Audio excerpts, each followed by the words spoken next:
물가, 환율, 그리고 증시까지 우리 경제에 그야말로 비상등이 켜졌습니다. 이 문제는 위기의 시작이 아니라 밖이라는 건데요.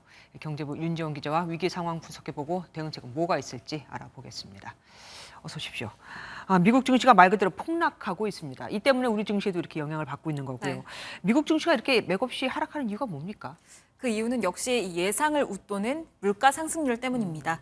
당초 전문가들은 미국의 물가 상승률이 3월에 8.5%로 정점을 찍고 그 이후에는 내려갈 걸로 내다봤습니다. 네. 그런데 지난 10일 발표된 미국의 5월 소비자 물가 상승률이 8.6%를 기록했는데요. 41년 만에 최고치를 나타낸 겁니다. 네. 이 물가를 잡기 위해서는 시중에 풀린 돈을 걷어들여야 하는데 그렇기 때문에 기준금리를 공격적으로 인상할 수밖에 없습니다.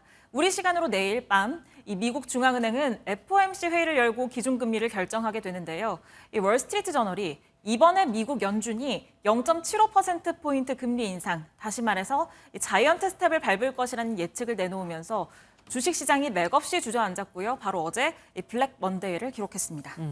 빅스텝, 자이언트 스텝, 지금 막 말씀하셨는데 무슨 네. 춤도 아니고 이게 무슨 뜻입니까? 네, 우리가 통상 이 기준금리에 대해서 얘기를 할 때 한 번에 0.25%포인트를 인상하는 걸 얘기하는데요. 이걸 베이비 스텝이라고 합니다. 네. 그런데 빅스텝은 여기에서 더 나아가서 한 번에 기준금리를 0.5%포인트 올리는 걸 말하고요. 자이언트 스텝은 0.75%포인트 인상을 가리킵니다. 현재 미국의 기준금리가 1%인데 자이언트 스텝을 밟을 경우 1.75%로 뛰게 되는 거죠. 이 미국은 지난 5월에 22년 만에 처음으로 빅스텝을 단행했는데요. 그래도 물가가 잡히지 않다 보니 자이언트 스텝 이야기까지 나오는 겁니다. 네. 앞서 리포트에서 보신 것처럼 자이언트 스텝은 지난 1994년 이후에 28년 동안 단 한 번도 없었습니다. 그만큼 물가 상황이 심각하다는 건데 전문가들은 이번 달 그리고 다음 달에 FOMC 회의를 거쳐서 미국의 기준금리가 2%대로 올라갈 것으로 내다보고 있습니다. 그런데도 물가가 잡히지 않으니까 아예 1% 올린다는 말까지 나오는 거 아니겠습니까? 네, 그렇습니다. 어디서는 이렇게 표현했더라고요. 아이스크림 푸는 숟가락으로 눈 치우는 격이다. 참 걱정입니다.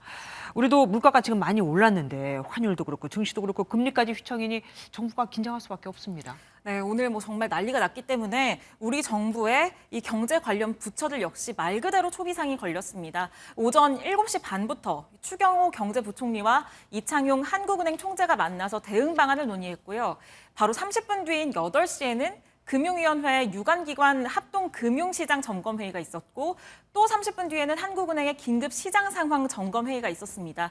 이 기재부도 분주했는데요. 비상경제 대응 TF 회의를 열었고 추경호 부총리가 주재하는 긴급 간부회의도 열었는데 이 자리에서 추 부총리는 현재의 상황을 복합 위기가 시작됐다고 정의했습니다. 그러면서 더 심각한 건 이 상황이 당분간 진정되지 않고 계속될 것이라는 전망이 우세하다는 점이라고 강조했습니다. 아침부터 열린 회의만 해도 몇 개 이제 셀 수도 없더라고요. 근데 회의만 하면 뭐합니까? 대응 방안 나온 게 있습니까? 네, 사실 오늘 아침에 출근길에서 윤석열 대통령도 관련된 발언을 하기도 했습니다. 이 내용 직접 들어보시죠. 공급 사이드에서 물가 상승 요인이 나오는 거기 때문에 공급 사이드에서 우리가 정부가 할 수 있는 이런 조치들을 다 취하려고 하고 있습니다.